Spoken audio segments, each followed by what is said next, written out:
Good old JR, Jim Ross, was asked on his podcast Grilling JR by his co-host Conrad Thompson about the Vince McMahon allegations. Now, with this stuff, with people in the business, with talent being asked about this, you've got people like, your Bret Harts and, something like Eric Bischoff, who they condemned McMahon for this, with the stuff that he's been accused of doing. You had Randy Orton, who was kind of like, well, I want to love Vince, but fuck, it hurts my heart. And then you had Cena, who kind of gave a real bullshit answer about, to have love, but then you still got to hold people accountable. But I'm still gonna love my friend. Never mentioned anything to do with the victim and how she was affected. But it was just that bullshit answer, diplomatic answer he was going to do because he was going to ultimately stand by his guy Vince. So with this clip with JR, I'm just going to play this now, and then I'll react as it's going along. The biggest story, perhaps, in professional wrestling is Vince McMahon gets sued, Brock Lesnar disappears, Johnny Ace turns on Vince. It feels like Vince is on the outside looking in. Since you and I have made plans to record this week, he sold over $400 million worth of stock this week. Goodness gracious. What do you make of all this Vince McMahon news across the aisle, so to speak? Lots of change afloat. And personally, I'll be glad when that change is the winds that swept that change on through. I'm tired of it. It's embarrassing in a lot of ways that it's happened this way. It's affected a lot of innocent people. That's my take on it. I might be wrong, but it's time to move on. It's time to move on and cause some rest and peace for some people. So he's saying it's time to move on, but what he's really saying is for people, I feel, is to get off Vince's back, is what he's really saying. I don't think when he's saying it's time to move on, it's like, time to move on from Vince. I don't think it's him saying, it's time for WWE to move on. This is very much, the people that have been outspoken about this and have condemned Vince and have been calling out Vince with not just the allegations in relation to Janelle Grant, but other stuff, and the other stuff that's come out with the NDAs and the women he paid off. I think what JR is really saying to move on is to stop this narrative that's a very negative one about, my former boss, McMahon. That's really what I feel JR is saying here. But it's time to move on, in my opinion. And I just never believed that Vince would allow his company to get this out of control, and it has. And I feel badly about that because I know how much the WWE meant to Vince. I'm sure it still does to some degree. So anyway, it's time. Let's go. Let's move on. Let's rewind it and cast the hook in the water one more time and try to see if we can't catch something more positive. How do you think this affects Vince McMahon's legacy in professional wrestling? Stupid adverts, but yeah, what he's saying about, this is the thing. He wants JR is really saying that narrative that's out there. It's him. Let's just time to move on, get away from it. And I think that's really what JR is saying through this, between the lines. People might say this as well, it's time for us to not get caught up in this negativity surrounding it. But I think that's really what JR is trying to say here. But well, it'll affect it to some degree, but not. It won't be earth shattering. It won't be a big seismographic change because he's still Vince McMahon and he still built some amazing company that many of us in different forms of pro wrestling are still celebrating and still playing off of. I just think it's time for all of us to move on and find happier days and build from there.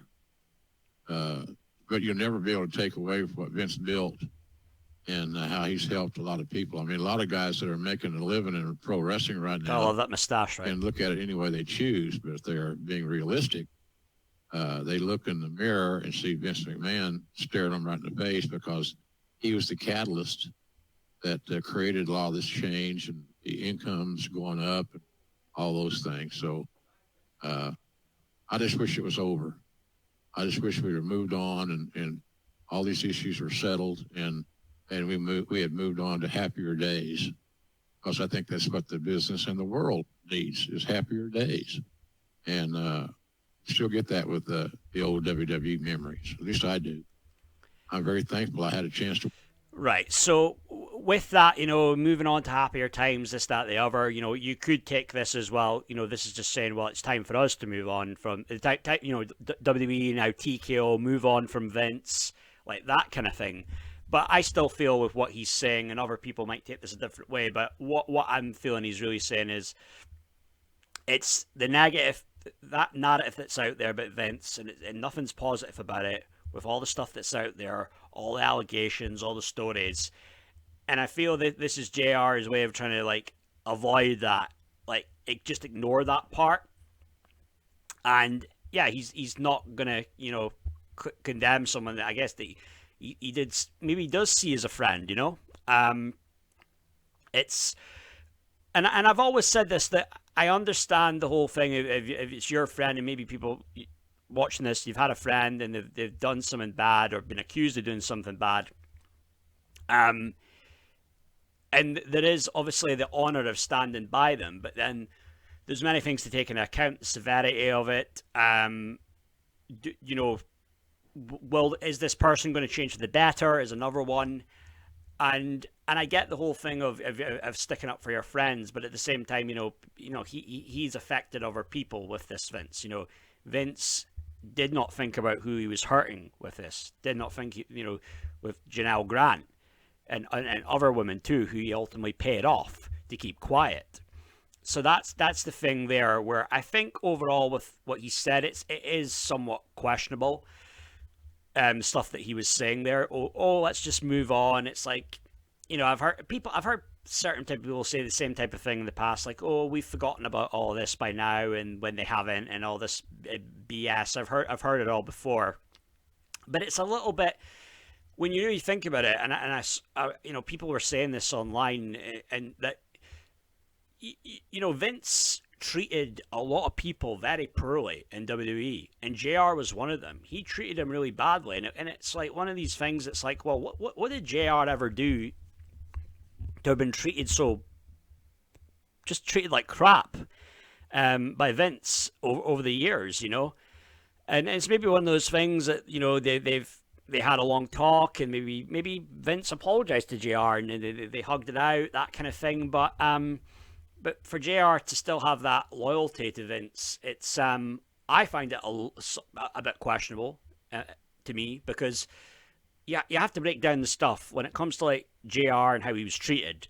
First off, he joins WWE in 1993. His first show was WrestleMania 9, and then I believe it was early 1994. JR had his first bout with the Bell's palsy, and it was only about 2 weeks after that Vince McMahon fired JR. He fired him. And then I think he did come back shortly thereafter, went around the time when they were in need of an announcer, because Vince was dealing with that whole stuff with the allegations of the steroid trial. They brought JR back for a while, but then once Vince was back and he was acquitted, they let JR go again. So treated him pretty poorly, I feel. And it's more stuff than just that. It's the stories you'll hear about how they mocked his condition. Vince McMahon did that a lot. They said, Vince Russo in production meetings and backstage and stuff like that, mocking his voice, doing the thing with the face, kind of like with JR, with the condition. And, with this, there was the Oklahoma character, which, and people will say, well, that was Vince Russo and Ed Ferrara in WCW, but that Oklahoma character, and I think it would have been Ed Ferrara, there was even an appearance of that character that people forget about on WWF programming. I think it was on like a Sunday Night Heat episode in 1999. But then people only focus on the WCW one because it's that narrative of, oh, Vince Russo, Ed Ferrara, they're the bad guys. But by the same token, that was done in WWF back in early 1999. And maybe it was Ferrara and Russo were behind it, but then Vince has to okay everything, So, but also with that as well, Vince did that segment mocking JR, and he had the cowboy hat on, doing the face. That was like 2012 time, I think. Was that not like some backstage segment with Hornswoggle, I believe? So he's treated him pretty poorly over the years, and it's other stuff. I mean, there was a backlash, wasn't there? There was like when JR was let go as the announcer, and the segment was that he got fired, and Linda McMahon kicked him in the grapefruits, and I believe was that in his hometown, Oklahoma, as well. And so yeah, I mean they've dicked him around, and I mean JR, I believe JR must have some real hate there deep down towards McMahon. I mean, if you go back to WrestleMania 22 when Shawn Michaels and Vince McMahon, that match, JR, that was some of his best commentary in my opinion, because it felt freaking real to me.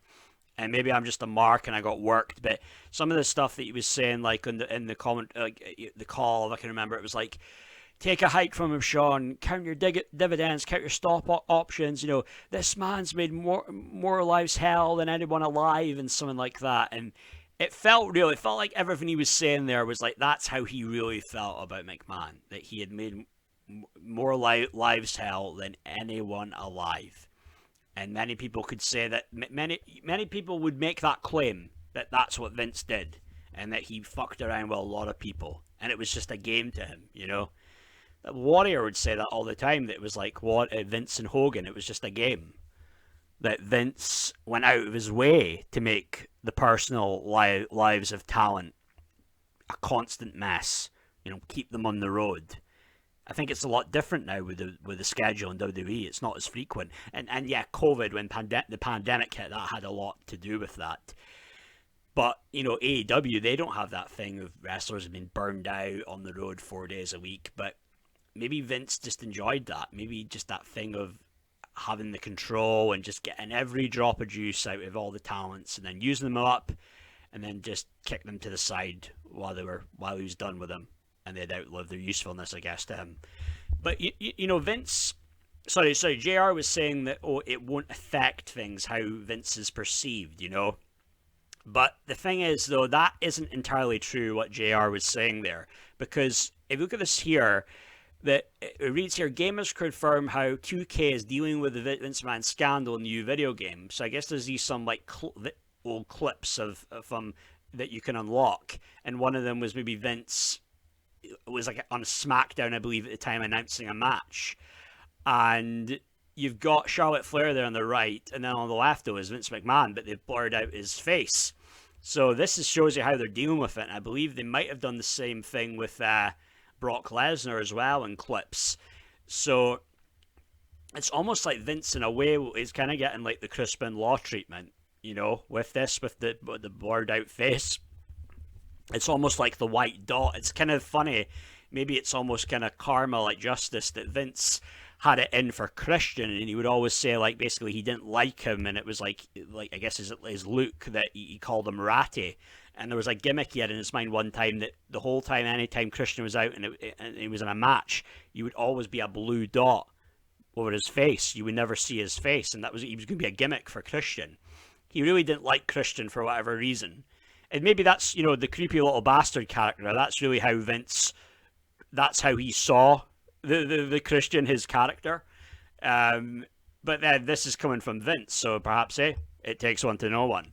But yeah, so with seeing this now, with him getting blurred out in the video game, that's not a good sign. I mean, will they be doing that on the network? I believe there'd be probably too much footage of Vince for them to go back in the network and do that. You know, you still get Crispin Law on the network. They didn't remove him, and look what he did. So, but the fact that they've blurred out his face in the video game, though, that's maybe a sign there that, well, his legacy, it might not, it will not look good as this goes on. And it's all well and good, you know, saying move on. If you're telling people to move on because they don't want people to be caught up in this stuff with negativity, I could understand that point in a way. But this is just how things are. It's a hot topic, and JR, you've got a podcast, you cover the hot topics, and I know you don't follow all these things intently. You've got your job in AAW, and Conrad does a lot of that work there. But this is just how it is. This is how people with the wrestling, the quadcasters, YouTubers, this is what's popular, and we're going to report on this stuff. But at the same time, it is, you can't just, because Vince was such a great promoter and what he did, just put his accomplishments up there on a pedestal that that you avoid that you avoid that accountability that Vince that should have on a moral level. It's like, and I made that mistake. I won't lie, I made that mistake. I was kind of half defending Vince initially when this stuff came out in 2022, but when you saw the actual lawsuit, and then you got into all the details and how graphic it was, and the whole, all that stuff there, it was like, it's hard to believe. I couldn't believe, no way to me would that be untrue.